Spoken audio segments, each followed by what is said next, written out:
doing? Justin here today. We are checking out, of course, Highway to Hell by acdc. Probably one of the greatest rock guitar riffs of all time, and I've got no idea why I haven't taught it before. Because it's actually pretty simple to play, it sounds great, and it's loads of fun to do. So let's go to a close-up and check out the chords straight off.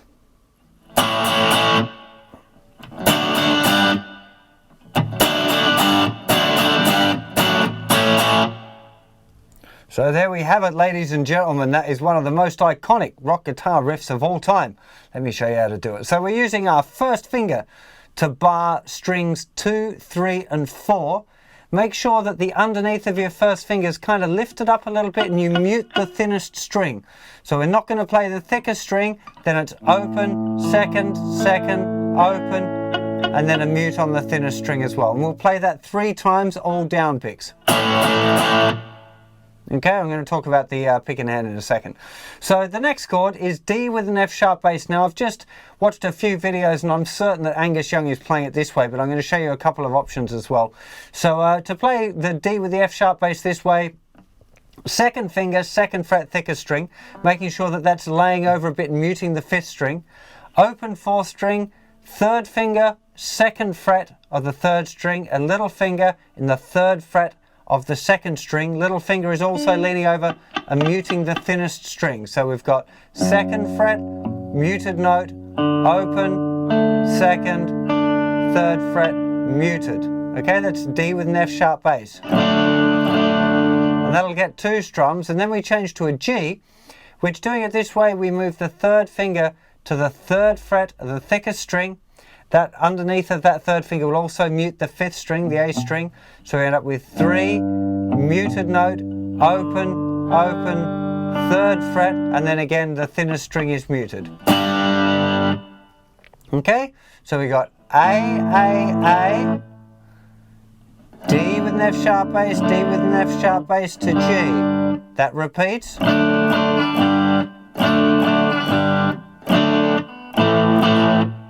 And again.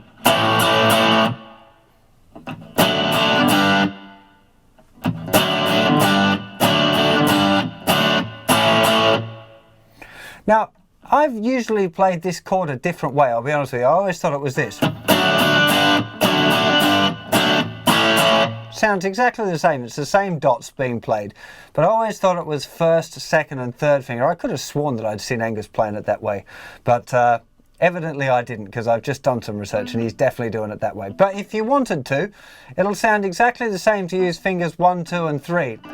Instead of this, to use that. And that way 2nd finger goes over to play the G. But most people I know or have ever seen play it have used those fingers. But you know, if you want to do it the authentic way, you want to get into using that movement there for your D with the F sharp bass to the G chord. So A.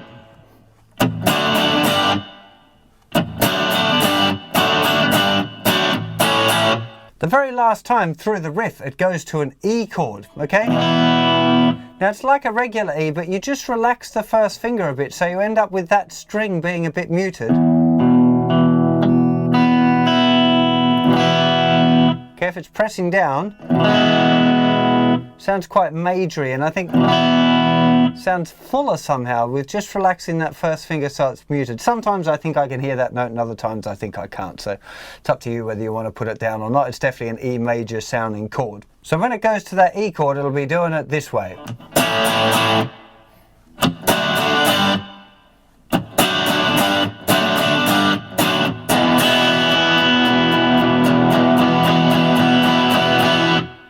Okay, so it just jumps onto the E, and then we're going to talk about the strumming hand a bit in a second. So into the chorus now. Chorus is going from an A chord to a regular D chord, but we keep the A string open, so we call it D/A. So we end up with nothing on the thicker string, open, open, 2nd fret, 3rd fret, 2nd fret.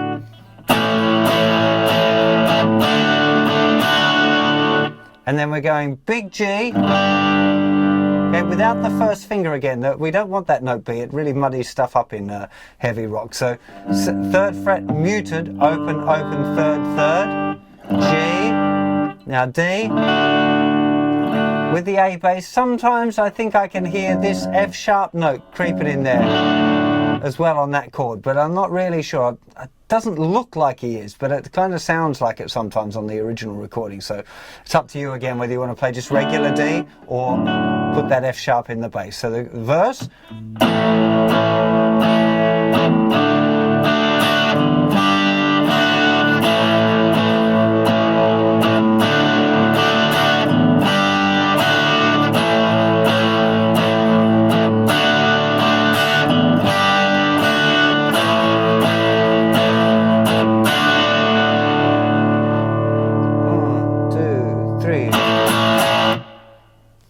Okay, so that's the two main riffs in the song, okay? We've got the main verse riff with a little step up.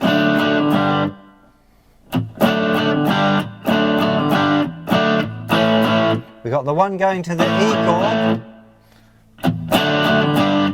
to do this. And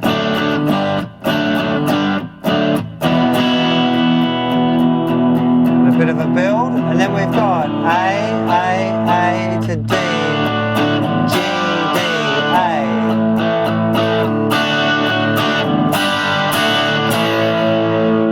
Okay, and the only other little part in there is this little really cool D sus chord that comes in. Don't stop me.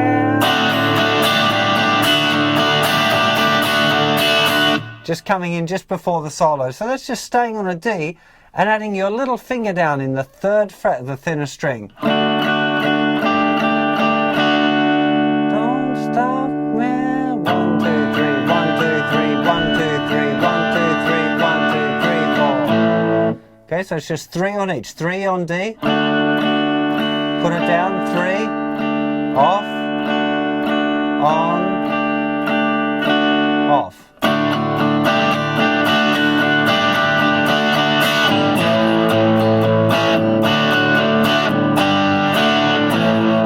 Malcolm's part, of course, is that same D and G little riff there, like a chorus riff while the solo is going on.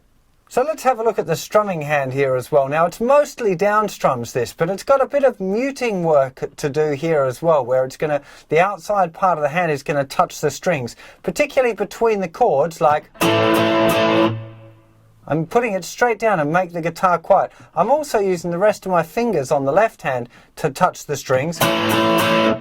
And I could actually just do that one by itself without having to mute with this hand, but it's still going on as a safety thing, you know, make sure that it's really properly muted, because part of the beauty of that riff is that silence there between the chords. So, okay, then we're changing chord, and again the little mute, mute, mute, mute, mute.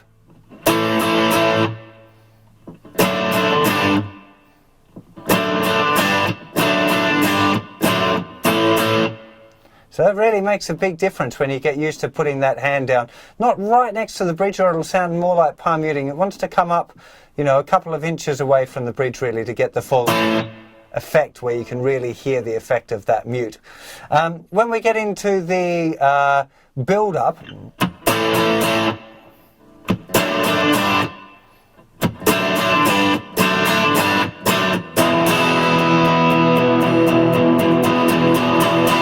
just a real, just start real small and get bigger and thrashier and thrashier and thrashier until you're really hammering that chord out there. When we get to the chorus,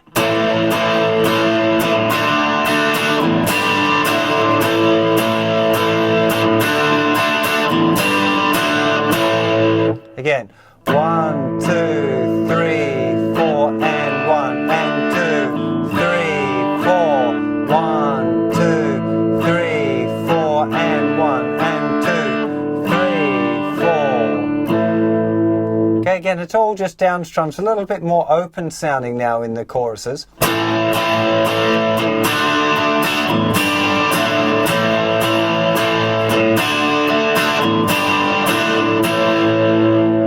Just really give it a good dose of energy as well, because it's got to be rock solid.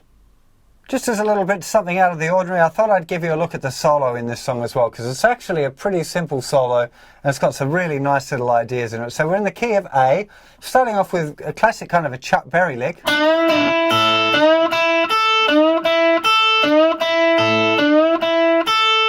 which he's playing 5 times.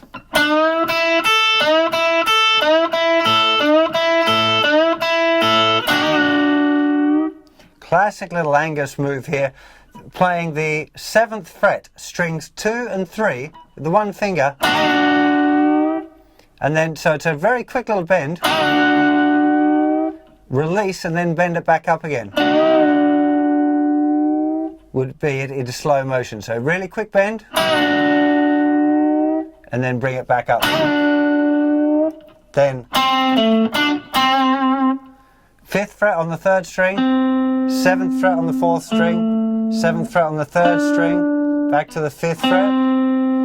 Now this next lick, I'm not sure if it's an open G string and then he's pushing on the back of the headstock to bend it down to the note F sharp. This guitar isn't kind of wobbly enough to do that, but my old Gibson might have been. Not 100% certain, but most of you probably aren't going to be pushing your headstock backwards a semitone. So if you want to get another way of doing it, the way I've been doing is.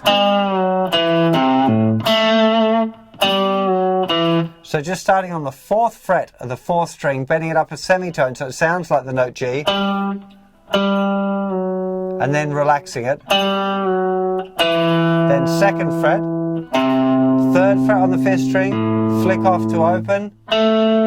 Then 2nd fret on the 3rd string. Now we've got a kind of a country lick. So using your 3rd finger on the 4th fret of the 3rd string to bend it up a tone. Little finger. Playing the 5th fret on the strings 1 and 2. Relax it. Then down to the 2nd fret. Now we've got this little another quirky Angus thing. Little 4th fret quick bend, 4th fret of the 4th string, then little finger in the 5th fret. Not 100% certain it's that, could be the open string, still debating that one myself, but I'm playing it there for now, that's my best guess. And then we've got the 5th fret, strings 2 and 3, with a tiny little bit of bend on it. Then 7th fret on the 4th string, 5th fret on the 4th string, and again a little bit of an unusual kind of a lick here to finish, but that's my best guess. So sliding from 3rd to 5th, then 5th fret, 5th fret, sounds like to me now open string, G, then 3rd fret on the 3rd finger on the 7th fret of the 4th string. So he's coming, and then 1st finger slides all of the way up to the 10th fret, from the 5th fret to the 10th fret.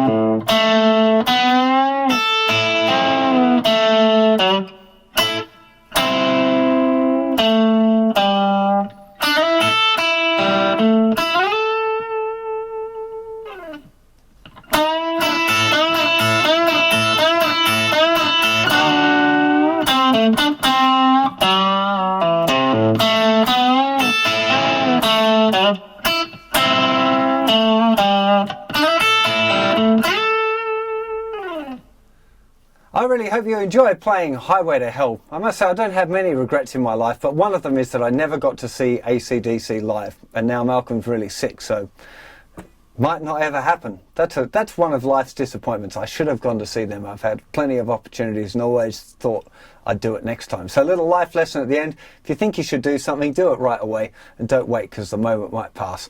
Hope you enjoy this lesson, and I'll see you for plenty more very soon. You take care of yourselves. Bye-bye.